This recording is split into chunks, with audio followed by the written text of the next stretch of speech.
ലക്ഷങ്ങൾ പങ്കെടുക്കുന്ന പരിപാടിയാണ്. നിങ്ങൾ എല്ലാവരെയും അതിന് ക്ഷണിക്കുകയും കൂടി ചെയ്യുന്നു. ഓ സഹോദരന്മാരെ, ഞാൻ പറഞ്ഞു വന്നത് നിങ്ങൾ മനസ്സിലാക്കണം.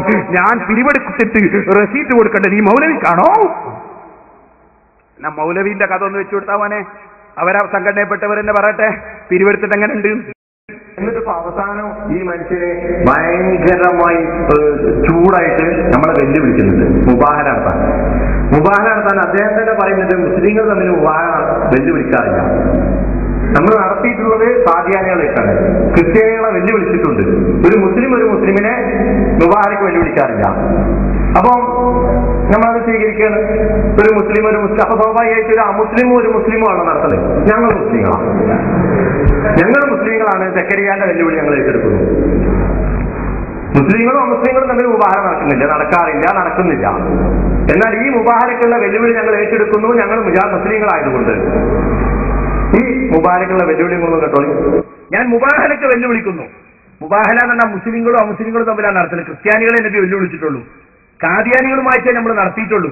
പക്ഷെ ആ നിലവാരത്തിലേക്ക് ഒരു തരണ്ട എന്നതുകൊണ്ട് ഞാൻ പറയാണ്, ഈ വിഷയത്തിൽ ഞാൻ ഷേഖിന്റെ അടുത്തുനിന്ന് പൈസ KNMന്റെ ദഅവത്ത് ഫണ്ടിന് വേണ്ടി വാങ്ങി ദുരുപയോഗം ചെയ്തു എന്ന് നിങ്ങളും അങ്ങനെ ചെയ്തിട്ടില്ല. ഞാൻ അദ്ദേഹത്തിന്റെ ഏത് ആവശ്യത്തിന് വാങ്ങി ആ ആവശ്യത്തിനെ ഉപയോഗിച്ചിട്ടുള്ളൂ. അത് അദ്ദേഹത്തിന് ബോധ്യമുള്ള കാര്യമാണ്. അദ്ദേഹത്തിന്റെ അടുത്ത് എന്നെ കൊണ്ട് അസലിനും ബോധ്യമുള്ള കാര്യമാണ്. ഈ വിഷയത്തിൽ മുബാഹലക്ക് തയ്യാറുണ്ടോ? ഈ പറഞ്ഞവർ വരട്ടെ. മൻസൂർ അലി ജമ്മാടും അവന്റെ വാനാട്ടികളും ഒക്കെ വരട്ടെ. അവരെ ഭാര്യമാരെയും കുട്ടികളെയും കൂട്ടിയിട്ട് വരട്ടെ. പരസ്യമായ സ്റ്റേജിൽ വെച്ച് ഒരു ശാപപ്രാർത്ഥന നടത്താൻ ഇവർക്ക് ധൈര്യമുണ്ടോ? ഞാൻ വെല്ലുവിളിക്കാണ് കുവൈത്തിലെ മടവൂരി വാനാട്ടികൾ മുഴുവനും. ആ വെല്ലുവിളി വളരെ ആത്മാർത്ഥതയോടെ നമ്മൾ ഏറ്റെടുക്കുകയാണ്. മുസ്ലിങ്ങളും അമുസ്ലിങ്ങളും തമ്മിലാണ് മുബാഹ നടത്തുക. നമ്മൾ മുസ്ലിങ്ങളാണ്. അത് അംഗീകരിച്ചുകൊണ്ട് നമുക്ക് ആ വെല്ലുവിളി ഏറ്റെടുക്കാം. ഇയാളും വെച്ച് ഭാര്യമാര് എന്നുള്ള ബഹുവചനം കുറെ കൂടി ഫിക്സാവും. അവിടെ ഭാര്യമാരെയും കുട്ടികളെയും കൊണ്ട് വെച്ച് അപ്പൊ അങ്ങനെ നമുക്ക് കുടുംബങ്ങളൊക്കെ വെച്ചിട്ട് എല്ലാവരും വെച്ചിട്ട് മുബാഹ നടത്താം. ദഅവ ഫണ്ടാണ് അദ്ദേഹം ഉപയോഗിച്ചത്. KNMന് അവകാശപ്പെട്ട ഫണ്ടാണ് അദ്ദേഹം ഉപയോഗിച്ചത്. അത് സ്വന്തമാക്കി സ്വന്തം പേരിൽ നടത്താൻ അദ്ദേഹത്തിന് അവകാശമില്ല. ഞാൻ നേരത്തെ പറയാൻ വിട്ട ഒരു കാര്യം, അദ്ദേഹം അത് പണിത ഭൂമിന്റെ കാര്യം അറിയേണ്ടതുണ്ട്. അയാളുടെ ബുദ്ധിന്റെ ഒരു ആഴം ഇക്കാര്യത്തിലേക്ക് ബുദ്ധി ഉപയോഗിക്കാൻ പാടില്ല എന്നത് ദീന്റെ കാര്യത്തിലാണല്ലോ. അവനെ കീറ്റിന്റെ കാര്യത്തിൽ ബുദ്ധി എങ്ങനെ ഉപയോഗിക്കാമല്ലോ. ഈ ആൾക്ക് ഈ പൈസ കൊടുത്തത് അയാൾ ഈ കത്തത്തിന്റെ പ്രത്യേകം പറയുന്നുണ്ട്, ഭൂമിക്കും കെട്ടിടത്തിനുമുള്ള പണം അറബി തന്നു എന്നാണ്. ഈ ഭൂമി ഇയാൾ എന്ത് ചെയ്തു അറിയോ? സ്വന്തം വീട് നിൽക്കുന്ന ഭൂമിയിൽ ഒരു കഷ്ണം അയാളെന്നെ വിലക്കെട്ടി. എന്നിട്ട് അത് വിറ്റു. ആർക്ക്? സക്കരിയ സലാഹി, ഡോക്ടർ സക്കരിയ സലാഹിക്ക് വിറ്റു. എന്നിട്ട് അതിന് ഡോക്ടർ സക്കരിയ സലാഹി ഡയറക്ടർ ആയിട്ടുള്ള ഈ ലൈബ്രറി പണിതു. അപ്പൊ എന്തായി? ഇതിൽ നിന്നുള്ള ബാക്കി ഫണ്ടിന്റെ കാര്യം അവിടെ നിൽക്കട്ടെ, നമുക്ക് പിന്നെ പറയാം. ഇതിന് ഇങ്ങനെ തന്നെ ഒരു ഫണ്ട് മൂപ്പര് സ്വന്താക്കി. ഭൂമിക്കുള്ള സ്ഥലം ഇത് ക്യാഷ് അറബി കൊടുത്തിട്ടുണ്ട്. അപ്പൊ അങ്ങനെയും കൂടി ആ ക്യാഷ് പറ്റിയ മനുഷ്യൻ പിന്നെ ഈ ഫണ്ടൊക്കെ എങ്ങനെ ചെയ്തിട്ടുണ്ടാവും നമുക്ക് ആലോചിക്കാവുന്നതേ ഉള്ളൂ. എന്നിട്ട് മുബാഹലക്ക് വെല്ലുവിളി. ഇയാൾക്കൊക്കെ പറയുമ്പോ ഈ കേൾക്കുന്ന ആൾക്കാർ മുബാഹലക്ക് വിളിച്ചല്ലോ, ഇനിയിപ്പോ ഓക്കെ ഒരു സത്യസന്ധനാണ് ഇനി ആ മുബാഹല ആത്മാർത്ഥതയോടുകൂടി പ്രവർത്തിച്ചെടുക്കുകയാണ്. അതോടൊപ്പം ഒരു നിബന്ധന കൂടി നമ്മൾ വെക്കുകയാണ്. ഈ മുബാഹലയിൽ മറ്റു പല വിഷയങ്ങൾ കൂടി ചേർക്കേണ്ടതുണ്ട്. മുജാഹിദ് പ്രസ്ഥാനത്തിന്റെ പിളർപ്പിന്റെ ആ ആദ്യഘട്ടം തൊട്ട് ഈ നാൾ വരെ ഈ സക്കരിയ സലാഹി കേരളത്തിലെ മുജാഹിദ് നേതാക്കളെ CP ഉമർ സുല്ലമി, അബ്ദുസലാം സുല്ലമി, അതുപോലെ ഹുസൈൻ മടവൂർ, KK മുഹമ്മദ് സുല്ലമി തുടങ്ങിയ നേതാക്കൾക്കെതിരെ എല്ലാം തന്നെ ഉന്നയിച്ചിട്ടുള്ള എല്ലാവിധ ആരോപണങ്ങളും സംഘടനയുടെ പ്രവർത്തകർക്കെതിരെ, സംഘടനാ ഘടകങ്ങൾക്കെതിരെ, സംഘടനയുടെ ഓരോ ശാഖകൾക്കെതിരെ, മേഖലകൾക്കെതിരെ എല്ലാ നിലക്കും സക്കരിയ സലാഹി ഇക്കാലം അത്രയും ഉന്നയിച്ചിട്ടുള്ള എല്ലാവിധ വാദങ്ങളും ഉൾപ്പെടുത്തിക്കൊണ്ടുള്ള ഒരു മുബാഹല നമുക്ക് നടത്താവുന്നതാണ്. അതിനുവേണ്ടിയുള്ള വേദി ഒരുക്കാവുന്നതാണ്. മുസ്ലിങ്ങളായ ഞങ്ങൾ അതിന് തയ്യാറാണ്. എല്ലാവിധ മുജാഹിദ് നിങ്ങൾ ക്ഷണിക്കുന്ന മുജാഹിദുകളൊക്കെ വരാം. ഈ പറഞ്ഞ പോലെ കുടുംബസമേതം വരാം. പക്ഷേ അവരും വന്നിട്ട് ഇത് ദഅവ ഫണ്ടാണ്, ദഅവത്തിനുള്ള ഫണ്ടാണ്, KNMന്റെ ഫണ്ടാണ്, KNMന് അവകാശപ്പെട്ടതാണ്, സക്കരിയ സലാഹിക്ക് അവകാശപ്പെട്ടതല്ല. അത് എന്ത് പറഞ്ഞ പോലും ദീനിന്റെ തെളിവുകൾ വെച്ച് നോക്കുമ്പോൾ അത് സക്കരിയ സലാഹിക്ക് അർഹതപ്പെട്ട സ്വത്തല്ല എന്ന് തന്നെ നമ്മൾ മനസ്സിലാക്കേണ്ടത്. ഈ മുബാഹലക്കുള്ള സ്ഥലം ഞാൻ അനുവദിച്ചു തരാം. 2 മുജാഹിദ് വെക്കും. അത് നാളെ വരുന്ന നടക്കട്ട മുബാഹല. സ്ഥലമില്ലായിട്ട് നടത്താതിരിക്കണ്ട. ഭാര്യമാരെയും കൂട്ടി വരണമെന്ന് തന്നെ വളരെ ഫിറ്റാണെന്നാണ്. അതെ, ഇരിക്കട്ടെ. അപ്പോ എന്നിട്ട് ഇയാള് എന്നോട് റെസീറ്റ് കൊടുക്കുന്നില്ല. ഞാൻ റെസീറ്റ് കൊടുക്കേണ്ടത്?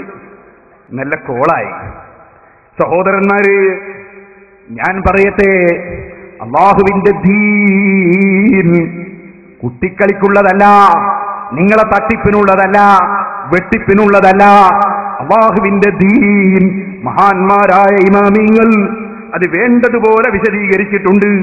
ആ ഇമാമിങ്ങളെ സ്വീകരിക്കുന്നതിനാണ് സാധാരണ നിലക്ക് നമ്മൾ തഖ്ലീദ് എന്ന് പറയുന്നത്, 4 മദ്ഹബിനെ തഖ്ലീദ് ചെയ്യുക എന്ന് പറയുന്നത്. ഓ മുസ്ലിമീങ്ങളെ, ഇമാമിങ്ങൾക്ക് 4 പ്രമാണമാണെന്ന് ഞാൻ ഖുർആൻ ഉദ്ധരിച്ച് പറഞ്ഞില്ലേ? ഇത് കൊന്നാൽ നമ്മളെ മൗലവി പറയുന്നു മൂപ്പർക്ക് പുത്തൻ വാദമില്ല എന്നാ പറയുന്നു. എന്താ വാദം എന്നറിയോ?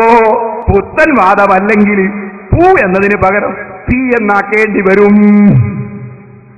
പൂ എന്നതിന് പകരം തീ എന്നാക്കേണ്ടി വരും. അങ്ങനെ ആക്കുന്നതാണ് സംഭവത്തിലുള്ളത്. അതെന്താ കാരണം?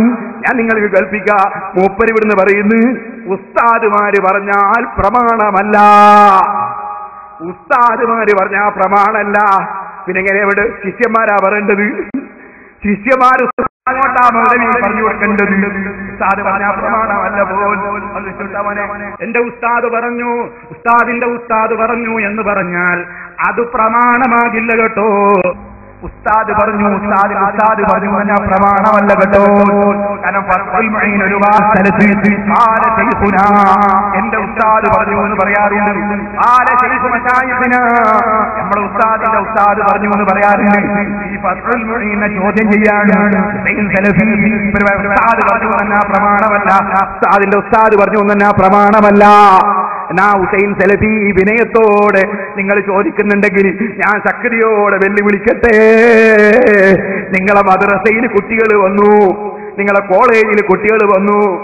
ഉസ്താദ് പറഞ്ഞു നിസ്കാരത്തിന് 14 ഫർളുണ്ട് എന്ന്.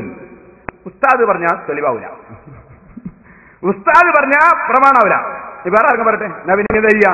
എന്നാ പിന്നെ അവിടുത്തെ പ്യൂണിനെ വിളിക്കാം, മുജാഹിദിന്റെ കോളേജിലെ പ്യൂണിനെ വിളിക്കാം, പ്യൂണിനെ കൊണ്ട് ക്ലാസ് എടുപ്പിക്കാം. കാരണം ഉസ്താദ് പറഞ്ഞാൽ തെളിവാവില്ലല്ലോ. ഓ മൗലവിമാരെ, ഉസ്താദ് പറഞ്ഞാൽ തെളിവല്ലെങ്കിൽ പിന്നെ ആര് പറഞ്ഞതാ തെളിവ്? ഉസ്താദ് യോഗ്യനായിരിക്കണം, വഞ്ചകനാകരുത്, കള്ളനാകരുത്, തോന്നിവാസിയാകരുത്. അങ്ങനത്തെ ഉസ്താദുമാരെ നിങ്ങൾക്ക് വിട്ടുപോയെങ്കിൽ അതിന് ഉത്തരവാദി ഞങ്ങളല്ല. കേട്ടിട്ടില്ലേ സക്കരിയാസലായി പറയുന്നത്? മൂപ്പര ഉസ്താദ് അതാ അബ്ദുസ്സലാം സുല്ലമി, മൂപ്പരെ പഠിപ്പിച്ചു പോലൊരു വിഡിത്തം സിഹർ വലിക്കൂരാൻ മൂപ്പരത് പ്രസംഗിച്ച് നടന്നുപോൽ. കുറേ ദിവസം കഴിഞ്ഞപ്പോ മൗലവിക്ക് മനസ്സിലായി പോൽ എന്ത് ഉസ്താദ് പറഞ്ഞ് പൊട്ടത്തനാണ്. അത് വെച്ചു കൊടുത്തവനെ. അപ്പൊ എന്റെ 2 ഓഡിയോ CD വെക്കുന്നുണ്ട്. ഓഡിയോ കാസറ്റുകൾ CD കിട്ടിയിട്ടില്ല. ഒന്ന് 98 ഞാൻ പ്രസംഗിച്ചതാണ്. ഈ സുല്ലമിയുടെ ശിഷ്യനായി വളർന്നു വന്ന ഞാൻ അദ്ദേഹത്തിന്റെ സ്വാധീനത്താലുണ്ടായ ചില ആശയങ്ങൾ, സിഹർ വലിക്കൂല, സിഹർ വലിക്കുന്ന തലാഖതിനെതിരാണെന്നൊക്കെ പറഞ്ഞ് ഞാൻ പ്രസംഗിച്ചിട്ടുണ്ട്. പൊട്ടത്തരം എന്നൊക്കെ പറഞ്ഞ് ഞാൻ പ്രസംഗിച്ചിട്ടുണ്ട്. ഇമാമിങ്ങളെ വിട്ടിട്ട് പൊട്ടത്തരം കിട്ടിയല്ലേ? ഇമാമിങ്ങളെ വിട്ടിട്ട് പൊട്ടത്തരം കിട്ടി ഇല്ലേ? ആ മൂപ്പര് പറയുന്നത് എനിക്കുള്ള പൊറുത്തേ, മൂപ്പര് പേപ്പിച്ചോരെന്തോ ആയിക്കോട്ടേനാ. അത് വെച്ചോട്ടാ. പിന്നെ സുഹൃത്തുക്കളെ, നമ്മളും ഒക്കെ മുമ്പ് പറയും, ഈ സലാസിൽ ഞങ്ങളെ പഠിപ്പിച്ചെന്താ അറിയോ? മറിഞ്ഞ മാർഗത്തിലൂടെ സഹായിക്കാൻ അള്ളാഹ്ക്ക് മാത്രമേ സഹായിക്കുള്ളൂ. അതുകൊണ്ട് സിഹർ മുഖേന നമ്മൾ സഹായിക്കുന്നു വിചാരിച്ചാൽ തെറ്റാവും. ഞാനൊക്കെ കുറെ കാലം വിശ്വസിച്ച് പ്രസംഗിച്ചിറങ്ങിയിരുന്നു. അള്ളാഹു എനിക്ക് പുറത്തു തരട്ടെ. ഞാനിപ്പോ പ്രാർത്ഥിക്കുകയാണ്, ഇയാളെ കെണിയിൽ ഇസ്ലായി പ്രസ്ഥാനം രക്ഷപ്പെട്ടല്ലോ. നല്ല ഉഷാറായി. മൂപ്പര ഉസ്താദ് ഇങ്ങനെ പഠിപ്പിച്ച് കെണിപ്പെട്ടു പോയി പോലും. ഇതുകൊണ്ടാ മൗലവിമാരെ നിങ്ങളോട് പറഞ്ഞത്, ഖുർആനും ഹദീസും അറിയാത്ത ആളുകളെ, അതാ പൊട്ടന്മാരെ, അതുപോലെ തന്നെ അള്ളാന്റെ ദീനിൽ വഞ്ചന നടത്തുന്നവരെ ഉസ്താദായി സ്വീകരിക്കരുത്. ഉസ്താദായി സ്വീകരിക്കുമ്പോ കൊള്ളാവുന്ന വ്യക്തികളെ മാത്രമേ ഉസ്താദായി സ്വീകരിക്കാവൂ. ഇബ്നു ഹജർ തങ്ങൾ മഹാനാണ്, കൊള്ളാവുന്ന പണ്ഡിതനാണ്. അതാ മഹാനായ സൈനുദ്ദീൻ മഖ്ദൂം തങ്ങൾ ആല ശൈഖുന എന്ന് പറഞ്ഞത് ഞങ്ങൾക്ക് അല്ലാഹുവിന്റെ തൗഫീഖ് കൊണ്ട് കൊള്ളാവുന്ന ഉസ്താദുമാര് മാത്രമേ ഉള്ളൂ. അത് പഠിപ്പിക്കാനാണ് നിങ്ങൾക്ക് ഞാൻ കഴിഞ്ഞ പ്രസംഗത്തിൽ ഞാൻ മുതൽക്ക് അല്ലാഹുവിന്റെ റസൂല് വരെയുള്ള സർവ്വ ഉസ്താദുമാരെയും പരമ്പര വായിച്ച് കൽപ്പിച്ചത് കേട്ടോ. നിങ്ങളെപ്പോലെ ആത്തർച്ചി എടുക്കൂന്ന് പറഞ്ഞി വന്നിട്ടില്ല നമുക്ക്. ഉസ്താദിന്റെ ആത്തർച്ചി എടുക്കൂന്ന് പറഞ്ഞില്ലേ, അത് പറയേണ്ടി വരൂല നമുക്ക്. നമ്മൾ ഉസ്താദിനെ തെരഞ്ഞെടുക്കുമ്പോ നോക്കിയിട്ടാ തെരഞ്ഞെടുക്കുന്നത്. ഏതെങ്കിലും വഞ്ചകന്മാരെ, ഇമാമിങ്ങളെ തള്ളുന്ന വഞ്ചകന്മാരെ ഞങ്ങൾ ഉസ്താദായി തെരഞ്ഞെടുത്തിട്ടില്ല. നിങ്ങളൊന്ന് ആലോചിച്ചു. ഞാന് നൗഷാദ് സഖാഫിന്റെ കടമെടുത്തിട്ട് പറയാ, തിരിച്ചും കടമെടുക്കാലോ. മൂപ്പരടുത്തൊരു പ്രസംഗം നടത്തി. അത് ഈ സെലഫിന്റെ പ്രസംഗം ഉണ്ടല്ലോ, ഉസ്താദ്